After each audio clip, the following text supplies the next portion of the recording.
I'm super excited to talk to you. I know, injury or no, you literally have no.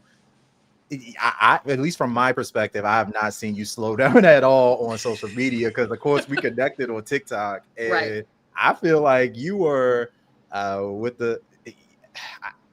I feel like you are keeping it real on TikTok when it comes to what it takes to build business in our modern era. So thank you for that. I like how you keep it real. I just want to let you know Thank that. you. Thank you. I only know one way. I only know one way. Yes, yes. So Jasmine, first of all, I just want to start with a quick observation. I know we're going to be talking about founder archetypes. Hmm. That's how we describe this. So, but before we get into that, you had a couple unique things in your bio that I just want to dive into. So one, you said scaling shouldn't mean suffering. Correct. I stand by that 10 toes down. Like, I feel like a lot of people stay away from growing their business because they feel like it's going to mean more work, but that's actually not what scaling is about at all. It's That's what not I about more feel. hours. That's what I thought. Scaling equals harder, more work, more effort, more And challenge.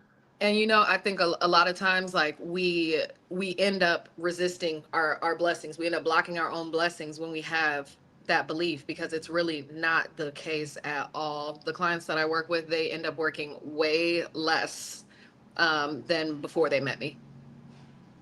I love that.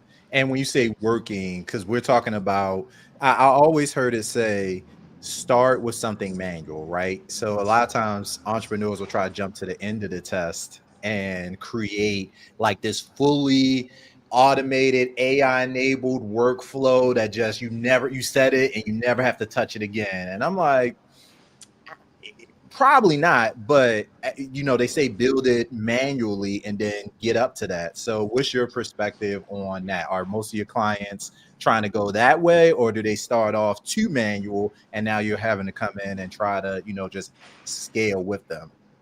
Yeah, there's no such thing as too manual when you're starting your business, because there are so many things that are moving, right? Money loves speed. We're moving, we're getting it going, we're doing market research. Hopefully, we're doing market research. Don't skip your market research. We're selling, we're testing, all of these things. And if you automate too soon, or if you systematize too soon, you actually end up in a worse position, in my opinion. So the way that I like to describe it is, well, systems are for repeatable processes. So if you don't have a repeatable process, if you don't have something that you have delivered 5 to 10 to 20 times the exact same, you should not be touching systems. You should not be thinking about systems. And I think, like, hear me on this, because I think that a lot of times when we hear systems, we think tools. I'm not Yes, saying don't use technology, right? But a system is a container, right, of workflows and processes and technology layered on to achieve a goal. I And love so that. when you talk about systems, you're talking about, okay, we understand how we are going to hit these KPIs by doing this repeatable process over and over and over. And now we can dig in because we've tested it multiple times, right? With client one, client two, client three, honestly, you have 3 clients. For the most part, you can run a business from your phone, right? There's no shame in that whatsoever. This is like, you are in the nitty gritty, in the trenches, and all of the things, because this is where you, as an operator, right, this is where you're learning what works, what doesn't, who is it that I'm actually serving. And sometimes we think we know, and then we think we know in theory, Yes. right? And then we get into practice and it's something different. And it's the same thing when you try to set up too many automations, or try to put in too many tools too soon. You don't know what's going to work yet, and then you're like, well, this tool is actually in the way, and now you just spending money on stuff that you never needed in the first place. That part, because these subscriptions are they add up. They add up. And if you Right. have And everybody's going to say they're the best. That's the whole point. And so it's like, oh no, but this one is the best, so I got it. And then this one is also the best, so I got it. And then this one also is the best, so I got it. And it's like, if we would have paused for a second and really got, your delivery process, or whatever process that you're working on, really squared away, then you find the tool that matches your process, not the other way around. Okay. So scaling shouldn't mean suffering. We got some understanding of Mm-mm. that now. Now, the Mm-mm. other piece I want to pull out before we get into the archetypes, you also said, I fix the back end chaos killing your client experience. I feel like there was a lot to unpack there. You mentioned a term some people may not be familiar with, but you said KPIs, key performance indicators. Mm-hmm. And so you focus on creating a zero friction client onboarding experience. What in your mind, can you give us like a couple examples of what you would consider friction when it comes to customer experience from the user perspective? I'm just gonna say some things that I hear us say when the customer experience is not very good. I walked in this store and nobody greeted me. Where is my receipt? When am I gonna get my product? I just gave them all this money. Why I gotta track them down? Right? All of that stuff is friction. And I work with service-based businesses, right? So we're if you're charging 4, 5, 6 figures for your offers, people are expecting a 4, 5, 6 figure experience. And so when we start a business, a lot of times we are relying on, our skill set. That's fine and that's great for, your first 1, 2, 3 clients. But as you start to grow your business, I'm using grow as a word different from scale. As you're starting to grow your business, it's going to be more difficult, right? How I was saying, like you got 3 clients, you can run that in your phone. That's fine. Your 3 clients might have your phone number, but you start to get to 10 clients. Okay, now I got to move to email bare minimum, right? I got to get something else. Um, and when that starts happening, you have all of these people contacting you and you're forgetting all of these follow ups. You're forgetting to message people. Well, how do I know what's next? All of that brings friction, right? We already had to bring them into our sales process and make them feel comfortable and to be able to trust us. But then as soon as they sign, it's like, well, where's all the stuff? What are we supposed to be doing? What? Like, and that you never want your clients to feel like that. You want your clients to be saying, wow, it is so easy to work with this business. I don't even care what they deliver. It's just easy to work with them. Because as soon as what we do is not everybody has a unique business, right? There are other operations consultants that you can work with, but the people that work with me like working with me because it's easy to work with me. They're not confused. What would you say? So that's a great definition, by the way. So I think when I think of friction, all I kind of see in my mind is like money kind of going out the door. Maybe not at the moment of friction, but Correct. at that point where that frustration starts to build, you're like, you know what? I'm not really even because people are Exactly. already super busy. So like Right. at the moment where something's confusing, I don't know what to do. The likelihood of like coming back, trying to dig through emails, go, it's Not doing it. you're gonna lose people. They're not gonna do it. Yeah, they're not gonna do it, and we know that because you don't do it. You know what I mean? I don't do it. So why would I expect somebody who just paid me to now have to try to work through all of the things, right, to try to figure out how to work with me well? Like that's it's so many things because it doesn't just end there, right? Because if it's like it's easy to work with Jasmine, no matter if even if I delivered at maybe, you know, B plus work, right? And this is like, we just having an off day, we was majority of the way, right? If they're like, well, you know what, it was easy to work with her, her team was very responsive, they were, that's you, it buys you a little bit of grace. The second thing about it is you don't want to have to find new clients every month. That's that's exhausting. You want to be able to keep the ones that you already have. I'm And thinking so, about I think it's a lot of E words, exhausting, expensive, uh erroneous. I mean, I'm gonna just start no, making. for real. For real. For real. All right, It so gets to let a point where it gets to a point.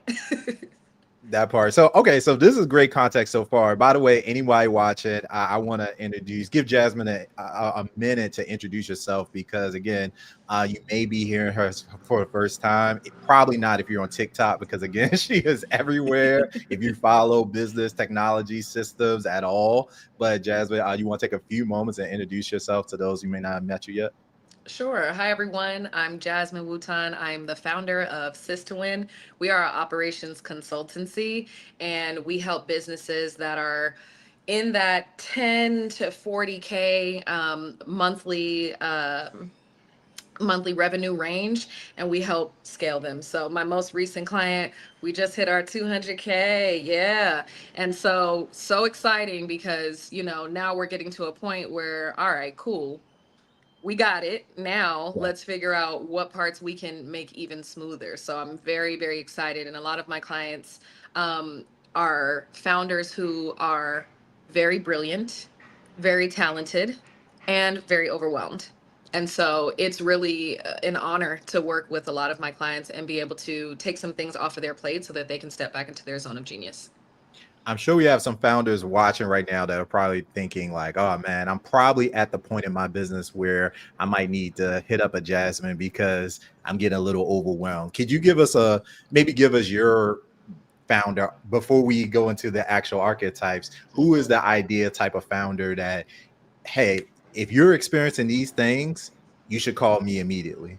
Yeah, if you're not having fun in your business, That's a that's good. number one. That's a great Like, KPI. yeah, like honestly, it's there are, hard and soft KPIs to track. So if you're not having fun, like if you've gotten to the point where you've validated your offer, you know that it works, that's not the issue. You have clients coming in, but you are not having fun.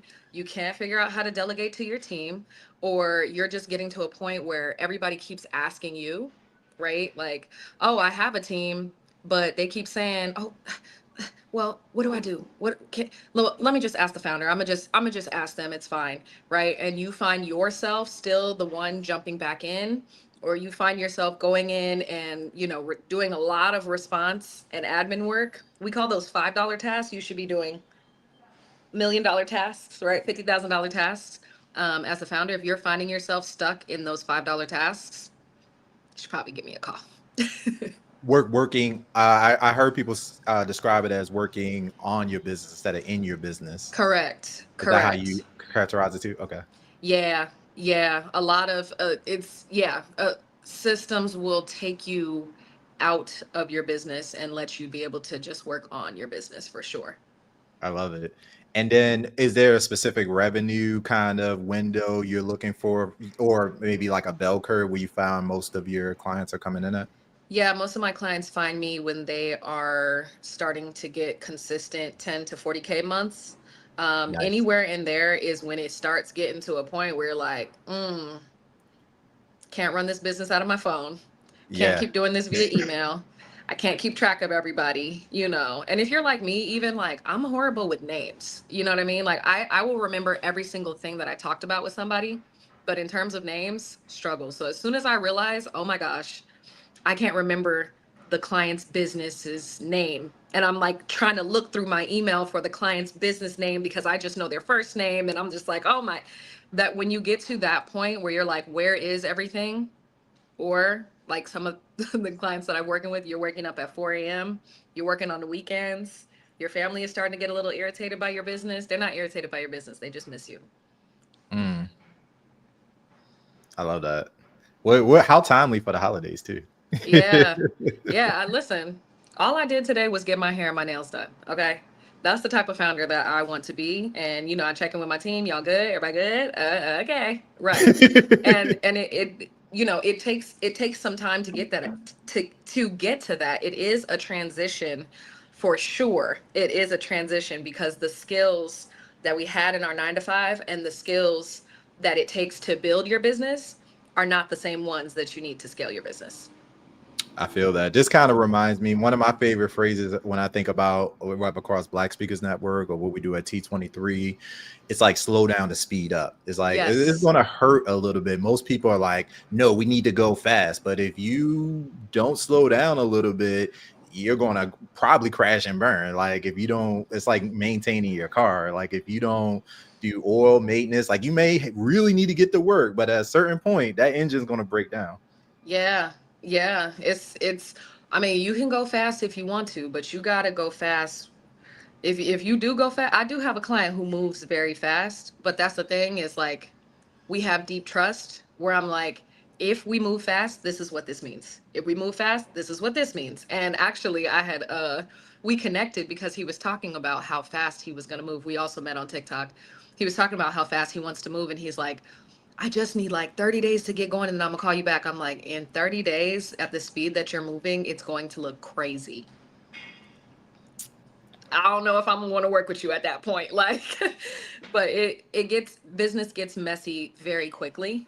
Because you're just trying stuff. Like that's the whole point, right? You're bold, you're moving, you're strategizing, but yeah, at some point you do have to slow down to really speed up in the way that you want to. I imagine that because a lot of us pray to go viral, right? Or to have like a big like explosion of business. But what are you going to do if that happens? And now Correct. you just, we hear about that even with the Shark Tank stories. Like people Yeah. get this massive bump of Right. availability, and now how am I supposed to ship out Right. 5,000 pieces of product when yesterday I was shipping 17? Right. Like, Right. The Keith Lee effect, same thing. Like, we don't know what to do with this. And and it's a thing too, because I have a client who came to me because she kept going viral. And she kept having tens of thousands of people trying to enter her business, and she was only able to convert like single digits, percentage wise. And I'm like, she's like, that can't be the case. I'm like, you're absolutely right. Um, but it is one of those things where, yeah, once you get the hang of it, and it's like you can't build systems too soon, but as soon as you have proof that your delivery works, that your offer works, it's time to start thinking, okay, what was I doing? Let me start documenting. Even if you're not building systems, your job is to document everything. yeah, Everything at the end of every day. What did I do? What did I try? What was I thinking about? All of those things are going to be the information that you need to build the systems that actually work for your business, and not just use a tool that says it's the all-in-one brand tool. I love it. No shots fired at CRMs, but I get the subtext. Okay, You get so what I'm let's just saying? Like, I'm not getting paid by any CRM, so you really gotta really get a real tech recommendation from me. all right, Jazz, you ready to get into these archetypes? So Let's do it. here's, so I believe you said there are three, the ones I remember. Yes. So the Yes. artisan, the firefighter, Mm-hmm. and the caregiver. Did I get that right? Yes. All Yes. right, Yes. let's walk us Yes. through it. So in no specific order, but which one we want to start off with first? Yeah, so let me just give an introduction to these and where these came from. So I talk to founders all day, like all day, all day. If I had a nickel for every time somebody said, "Wow, you responded," yes, because I want to hear from you. I want to hear from the exact people that I'm serving, what's going on. And so I was keeping data from like things that they're saying. You get enough data, you start to find patterns, right? I used to be a math teacher. Math is all about patterns. These archetypes are the patterns that I have been seeing in founders, and the reason why they start running up into a little bit of friction when it's time to scale. So I broke them down into three, like you said. We can start with, let's start let's start with the firefighter. Yeah, I like it. because Yeah. a lot of us fall here. A lot of these habits and traits, they come from our 9 to 5s, right? Like if you were the person in your 9 to 5 who your manager or your team could text or call at any time for anything, and you were responding, right? And this is no shade, because those are things that were getting us promotions. Those are things that, were getting us recognized, were getting us put on different projects and all these things, right? Very highly praised in your 9 to 5. Now you come to your business and you're doing the same thing for your clients. You're like, yeah, I am going to respond at 2 a.m. Yeah, I am going to jump in and make sure that everything is always done. And, even if my team does something wrong, I got to jump in. I got to jump in. I got to jump in. I got to jump in. And it creates like this firefighter archetype who is like addicted to chaos a little bit. And that works. Again, 1 to 5 clients, that works. You start to get to 15 and you're doing all that firefighting, child, it's not sustainable. How do you know? Do you give your clients a formal assessment around these, or are you just like within like 2 minutes, you're like, oh, we got a firefight on our hands? You know what's so interesting is like when I do kickoff calls with my clients, we spend before we touch anything. I sit with them for 90 minutes and I am asking them a specific set of questions. Typically, in how they answer, I can start to see which archetype they're falling into, and I can ask some more questions because the thing about the archetypes and the thing about this firefighter archetype specifically is they run into the same issues when they're trying to scale, right? They're running into it's like your team can't keep up with the timeline, right? And even my team has said this to me too. They like, okay, Jasmine, we went to bed and this was the task. When I woke up, it was a different task. What are we doing? What are we doing? Right? And if you're going to keep switching it, I'm just not going to do it. Right? And I've been that employee. So I heard that very loud and clear. I'm like, ooh, thank you for letting me know. Thank Yeah. you for letting me know. I need to back up.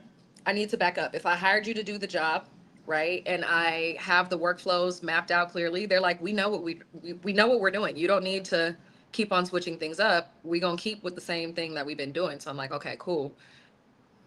Thank you for that feedback. But a lot of times, right, especially, nobody wants to lose their job. So nobody, you might not be getting honest feedback from your team because they want to stay employed, Yeah. That truthfully. yeah, it's hard to get, and I know the broader topic here is business bottlenecks, and you outlined Hmm. something beautifully. If y'all are just watching, I go back and listen to what Jasmine said, because you talked about processes and being able to do something repeatedly and then Yeah, that creating a system.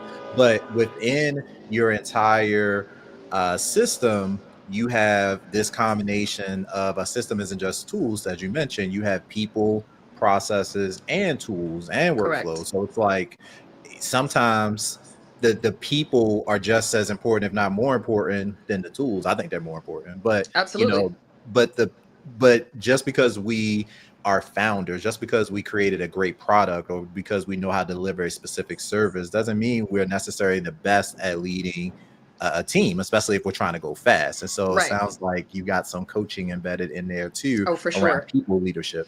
Yeah, because when you're shifting from working in your business to working on your business, your role is changing and it requires a different skill set, right? But when that happens, you also have to remember that you started a business because you were good at the skill, you were good at the delivery, right? Running a business is a very different skill than what you're delivering. And so oftentimes it's like, yeah, you're shifting out of the operator seat and it's uncomfortable because you're not an operator anymore. Like you know how to code and you're great at building apps. That has nothing to do with running a business, unfortunately. Like it doesn't take away from your brilliance, but it's just a different skill. And can I just ask a side question? What is your feel? And then we get to the artisan, and then Hmm. which one we doing next? By the way, artisan We can or do we can do the caregiver next. I would do caregiver next. But so my quick side question is, because of that dynamic, we see that happen with startups and founders. Hmm. Do you advocate, or have you had your clients kind of go through the process of bringing in someone to run the business, a chief operations officer, or even a CEO or president to run that part and allow them to, even as founders, maybe they maintain equity or whatever, but they get the benefit of staying focused on the thing that they want to do? Do you see that play out, or typically is it like, nah, this is your company, you got to run it? Like, so Nah. I mean, if they're ready to, and it just depends on how where they want to be. Like I always tell my clients, like I want you to get to a place where you do the parts of business that you want to do, not because you have to do them and you have to be everywhere. But some of them still do want to show up for their clients. Some of them like the client face to face interaction when they want to. You know what I yeah, mean? Once a month and not 4 times a day, every day. 6 times a week. Like that's not what they want, and a lot of them are still until they're ready. So I have one client, he's like, all right, cool, I got 30 more days in this business, we about to go to the next one. Okay, boom. And so it just depends on where you're at as a leader. of how you choose. So some people have different goals. Some people want to make 50K months and they're just like, okay, I'm cool. Some people want to make 1 million a month. And that, if you're not ready to be a CEO, then that may be a time where you may hire somebody else to be Yeah. your CEO. I like to talk about that flexibility because sometimes I feel like we're only used to hearing it one way. So it's nice Right. to know kind of the landscape. Okay. So caretaker, I think we're doing Yes, next. So we yes, talked about the yes. firefighter, founder archetypes, and now caretaker. Okay. Yes. This one, this one I feel like has the most adverse effect on scaling. The caregiver is the set of founders who I find love to customize everything. Everything. They want to say yes to every single request that their clients have, even if it is out of scope. And so they want to, oh yeah, sure, I'll add that extra personal touch. Oh, yeah, I'll just throw that in. Yeah. And every time you say yes to something like that, you're making your business less repeatable. And so if I'm doing one-offs and now I'm trying to delegate to my team and they're like, well, why is there a one-off? What's the one-off? And now I have to go in and do the one-off, or I'm reprimanding them for not doing the one-off, but there's no documentation for the one-off because it was a one-off. And so, but that it's never just one, it's never just one-off. It's always like 50 one-offs. And so it's like, what do we do, right? And this founder will, you'll hear them say things sometimes like, well, I really want to show up for my clients, right? This comes from a really good place. In all of these archetypes, it always comes from a great place, right? Your first 3 clients, they love that you personalized it for them, right? They recommended you to other people because you're personalizing for them. That But when part. it starts to get to scaling, that personalization is really a huge hindrance in the ability to have a repeatable system and to be able to scale it without doing more work, because all those one-offs are more work, more money, more work. That's not what we're trying to do with our businesses. Now I imagine the caretaker, which by the way, are you a Star Trek fan? Just as a side. No? Okay. I'll say that's enough. There's an episode of Star Trek where they encounter a alien species called a caretaker. It's only slightly relevant to this conversation, so I won't go into it. But I think it's very interesting that you picked that because it's so cool. So when I think about caretakers, though, in that context, so businesses always kind of have to strike a balance of service delivery, kind of like base level. So if I'm a tax Mm-hmm. preparer, hey, we got to get work out the door. But there also needs to be a window for innovation too. It's like, oh, maybe we do need to be taking on clients. Maybe we do need to start doing, I don't know the tax world, but maybe Mm-hmm. we do need to have some sort of expanded services. So I'm sure there's like a balance, right, of trying to take the one-offs of, hey, let me go investigate this problem a little bit deeper, or or are you saying, hey, even that in and of itself should be a formalized process, but make sure that the day-to-day is tight?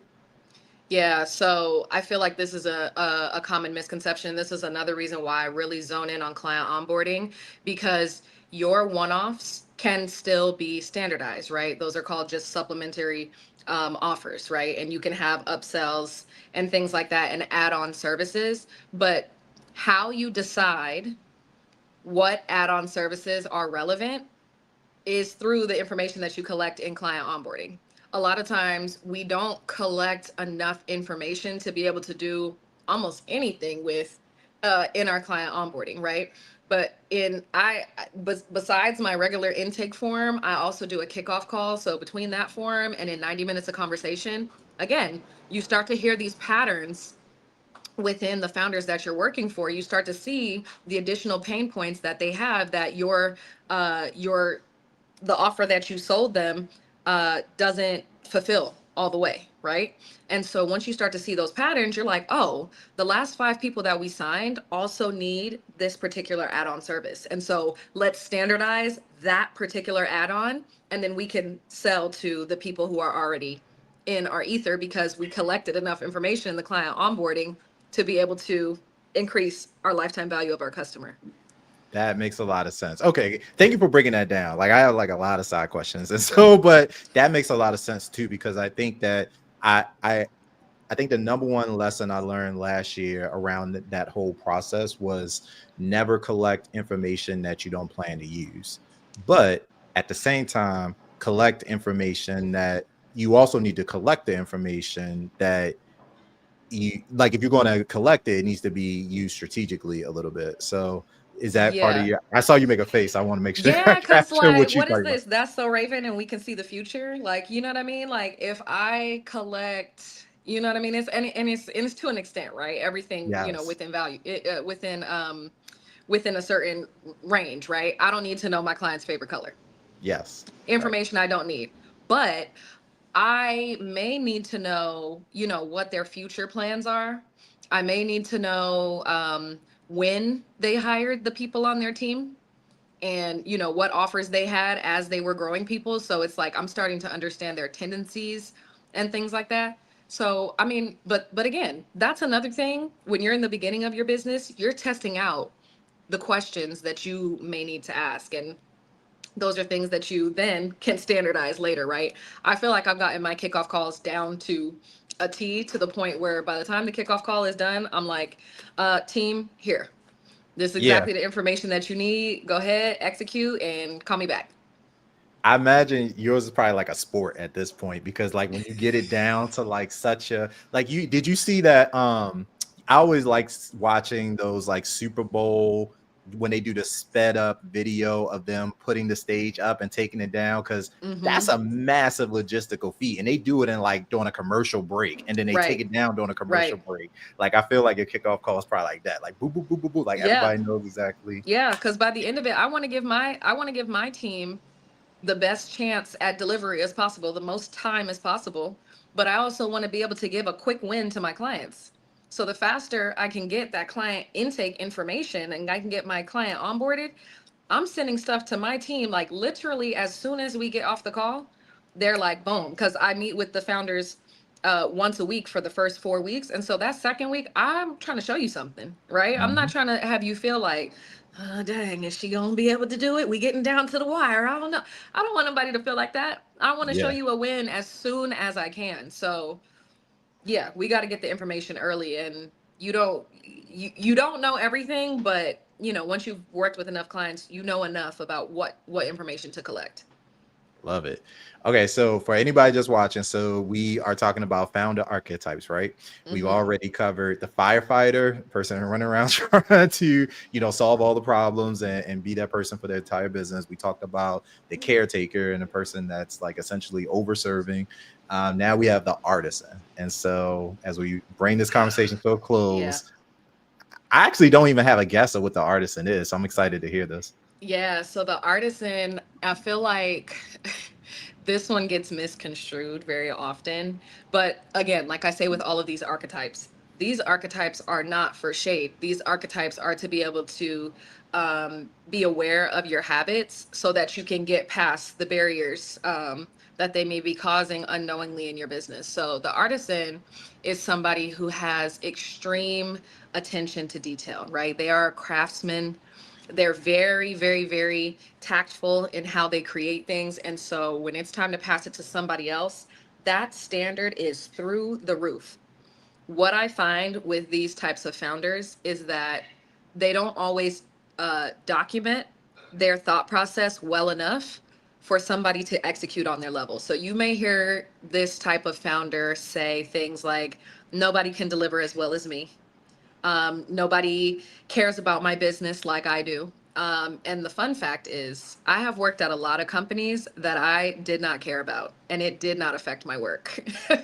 Like, nobody is going to care about your business as much as you do, right? And Right. so that's not actually the issue. A lot of times, the issue is that you haven't taken enough time to document why you are choosing certain things. So we think that delegating is about delegating tasks.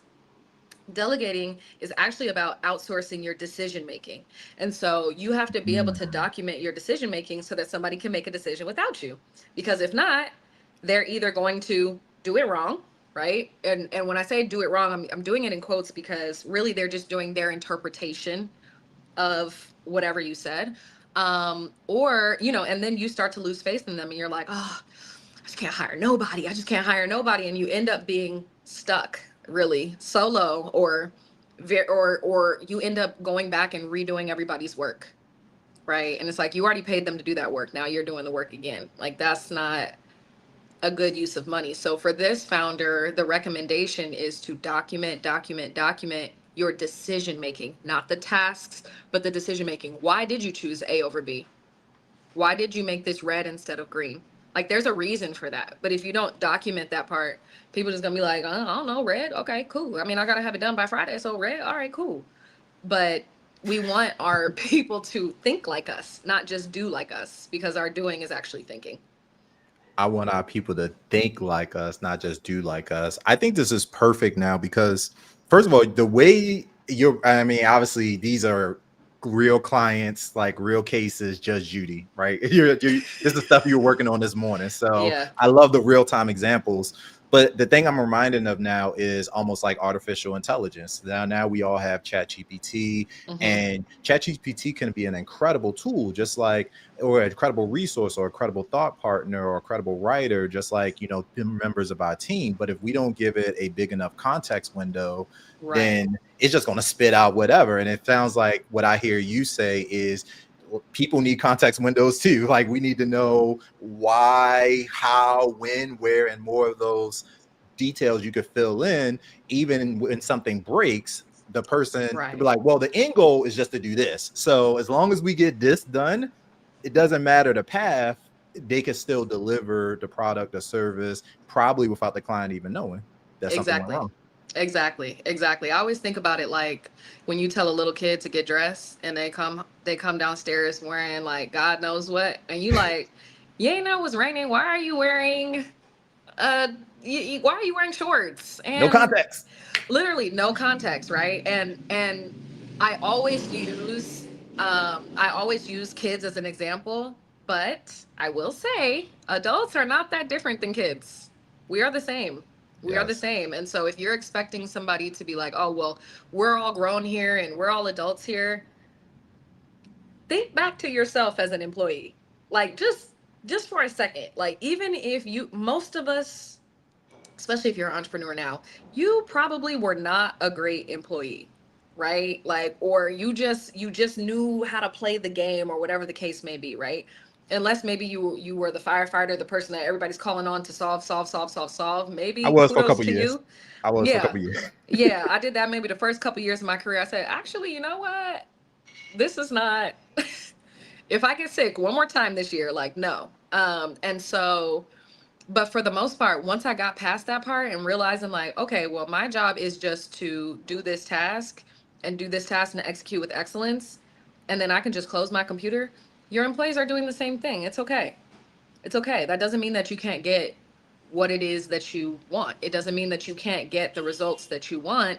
It just means that you need clarity. And a lot of times that really is what's missing in our businesses is clarity. If we're not getting the result that we want from our team, especially clarity. Do you have I, clear workflows? Do you have clear SOPs? Is there a definition of done? Where do I put it? Where do I get this from? Who has this? Who approves this? Like, we forget those pieces. you have so many of these little sound bites. I'm gonna. Do you have like a book of tech quotes or something? Like, you should. Yeah. What is My our book is coming out definition, 2037. Don't you worry. I'll have them all in there. or a rap album or something? It's like, what is our definition of done? And then like remix it on Suno or something. Like, I I'm really telling you. feel like business rap should be here in 2026. But listen, because these are bars. Okay, Jasmine, I clearly could talk to you for a long time. I know there are probably folks that are going to have questions for you. How can they reach out if they want to touch base? Maybe they want to have their own consultation call, or maybe they're thinking about. Let folks know how they can reach you, and we'll go ahead and land this plane. Yeah, if you are a founder who is full of purpose, honestly, and full of brilliance, but you are feeling like your business is getting overwhelming and you are feeling like this is just not fun anymore. The idea is great, the brilliance is there, but it is just feeling heavy and things are falling through the cracks. I am looking for 5 founders for December. Actually, I already have 3 spots filled, so I only got 2 more spots left for December, for you to be able to Get your systems up and running so that you can have your time back, you can have your family back, all the things that you want to do. So if you look in my bio on any of my social media platforms, on TikTok, on LinkedIn, on Instagram, you will find a discovery call link in my bio. My clients' businesses are growing quickly, and I want yours to be one of them. There's no way you're this brilliant for things to fall short because you're being crushed under the weight of your own success. Scaling should not mean suffering. Mm-mm. Listen, Jasmine Wooton, Mm-mm. thank you so much. Appreciate you. We will drop all your links in the comments. Y'all make sure y'all show us some love in the comments. Maybe drop the number one thing you learned from this interview, because this is how we all learn. And guess what? I know that many times when we start businesses, we're not immediately thinking, oh man, I am going to have to hire a bunch of people. I'm going to need to sign up for these tools. We're just launching our vision. But Mm-hmm. the good news is you don't have to do this alone. Like I You wish I had don't. a Jasmine in my life when I was trying to connect Active Campaign to Zapier and trying to figure out what an SOP was. So uh, if you could skip the head of the line, I highly recommend it. So, Jasmine, thanks again. And thanks for helping us kick off Tech Tuesdays. We'll definitely have to have you back for some more topics in the future. Yes, absolutely. Thank you for having me. You are welcome. Y'all take care.